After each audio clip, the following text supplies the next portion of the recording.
Assalamualaikum warahmatullahi wabarakatuh. Welcome back to my YouTube channel dengan aku Diana Seri Elvia di channel Diana Seri Elvia, di mana channel ini membahas seputar dunia BPJS Kesehatan.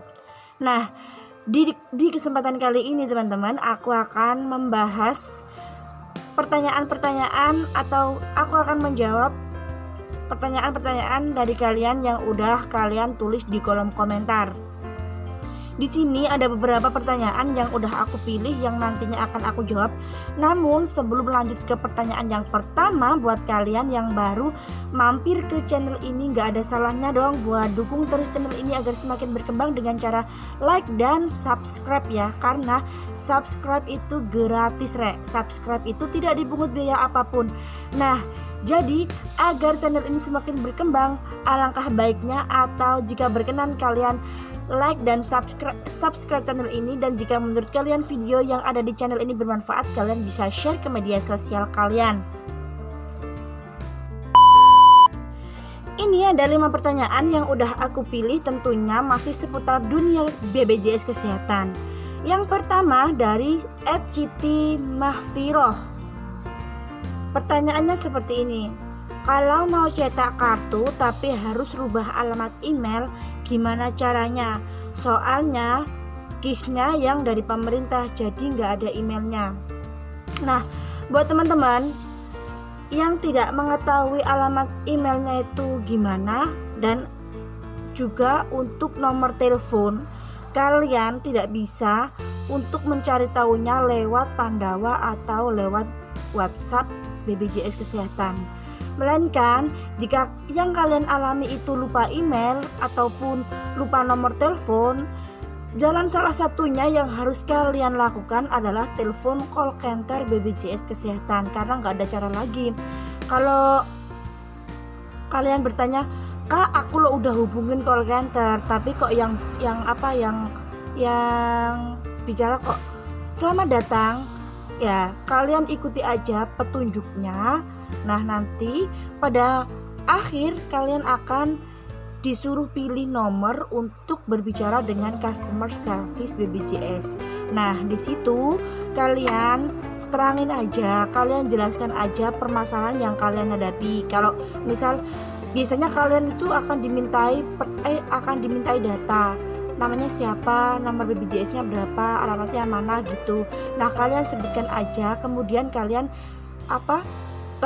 sebutkan permasalahan yang kalian mau tanyakan. Misalnya kalian mau tanya email seperti Kak Siti Mahfiroh ini, ya kalian tanyakan aja, "Kak, saya dengan ibu ini nomor BPJS ini mau bertanya, alamat emailnya lupa." Nah, nanti data kalian akan dikasih tahukan ke kalian, karena tanpa seperti itu kalian tidak akan mendapatkan informasi apapun teman-teman. Karena apa? BPJS juga merahasiakan data pesertanya gitu. Nah, cukup jelas kan teman-teman?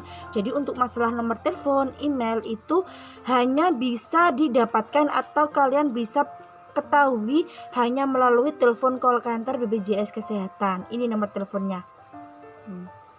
Jadi kalau kalian carinya di WhatsApp Pandawa, di Jika BPJS Kesehatan, nantinya akan percuma gitu ya.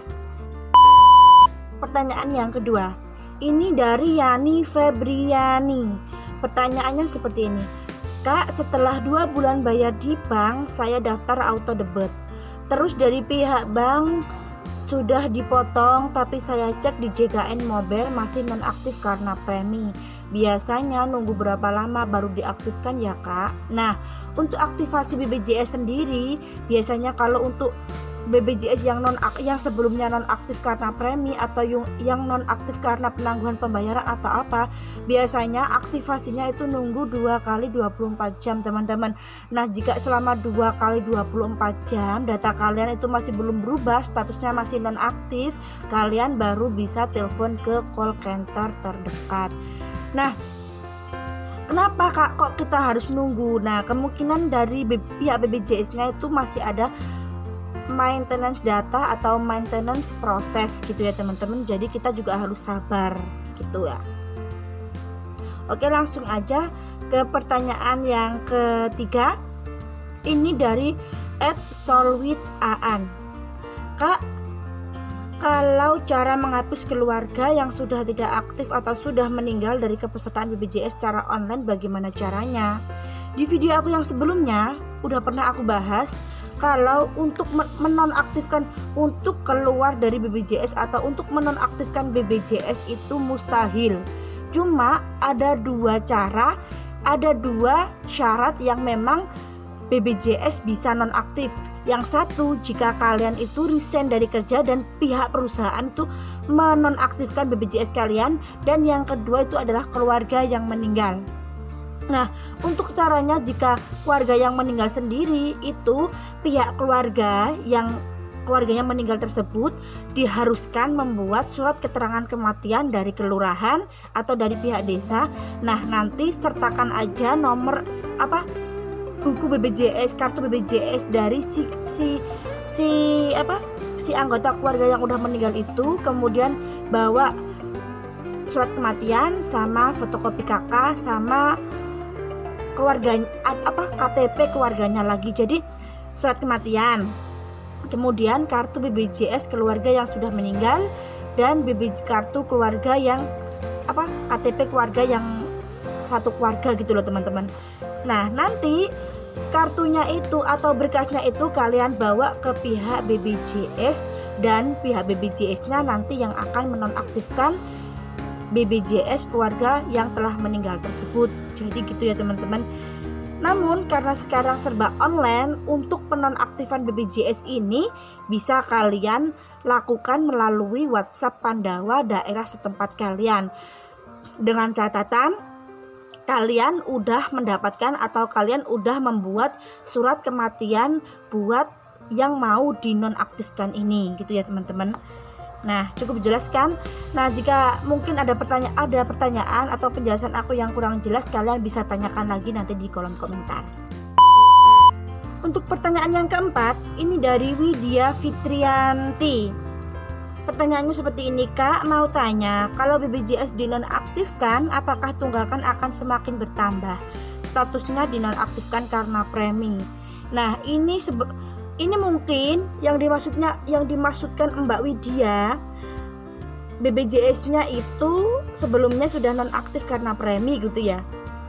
Kalau BPJS dinonaktifkan, apakah tunggakan akan semakin bertambah? Yang perlu diketahui, jika BPJS memang sudah dinonaktifkan, maka secara otomatis BPJS itu akan apa ya namanya teman-teman ya. Gini loh, kan kalian udah membuat laporan BPJS dinonaktifkan. Ya BPJS-nya udah nggak ada tunggakan lagi gitu. Tapi kalau nonaktifnya karena premi, ya mau nggak mau ya harus dibayar, karena seperti penjelasanku yang tadi, BPJS itu tidak bisa dinonaktifkan, tidak bisa dihapus kalau enggak dua sebab alasan atau dua syarat. Yang pertama karena resign kerja, yang kedua karena meninggal dunia gitu. Kalau resign kerja itu biasanya pihak perusahaan yang melaporkan ke BPJS Kesehatan bahwasanya pegawai ini sudah keluar dari perusahaan tersebut dan BPJS-nya dinonaktifkan. Itu kalau mau dinonaktifkan. Tapi kalau ada yang diteruskan itu bisa, dengan catatan BPJS-nya itu udah dialihkan dari BPJS perusahaan ke BPJS Mandiri, yang artinya biaya setiap per bulannya udah nggak ditanggung perusahaan lagi. Tapi kalau nggak mau menanggung BPJS setiap bulannya, maka mau nggak mau berarti BPJS-nya ya dinonaktifkan sama perusahaan tersebut gitu teman-teman. Nah, yang kedua yang seperti yang aku jelaskan tadi, itu jika salah satu keluarga kita itu meninggal, yang menguruskan itu keluarga yang masih hidup yang satu kakak gitu teman-teman ya. Jadi mungkin maksudnya mbaknya ini BPJS-nya ini statusnya dinonaktifkan karena premi. Ya, kalau karena premi itu berarti kan karena tunggakan ya teman-teman. Jadi ya kalian masih punya tanggungan untuk membayar. Nah, nanti kalau BPJS kalian dibayar, ya maka otomatis akan aktif lagi gitu. Nah, Kalau statusnya ini nonaktif hanya karena premi, otomatis tunggakan kalian selama setiap bulan tuh masih berjalan gitu teman-teman. Beda lagi kalau memang dinonaktifkan karena dua alasan yang aku sebutkan tadi gitu ya teman-teman. Paham kan? Jadi BPJS itu benar-benar bisa dinonaktifkan hanya karena dua syarat. Sebelumnya udah aku ulas kok di video aku sebelumnya, kalian bisa lihat secara detail. Karena lisan kerja, dan yang kedua lisan kerja dengan catatan yang peserta BPJS-nya ini tidak mau meneruskan BPJS-nya, makanya dinonaktifkan oleh pihak perusahaan. Yang kedua karena meninggal dunia, gitu ya teman-teman. Ini pertanyaan yang terakhir dari Adimoto.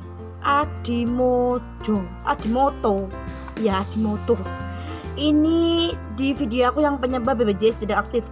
Kalau setiap awal bulan selalu tidak aktif dan ditangguhkan, itu karena apa ya Kak? Padahal sudah di email oleh HRD perusahaan saya dan aktif, tapi di awal bulan besoknya begitu lagi. Itu pun berulang sampai saat ini. Udah 3 bulan seperti itu. Nah ini mungkin kasusnya di BPJS perusahaan ya teman-teman.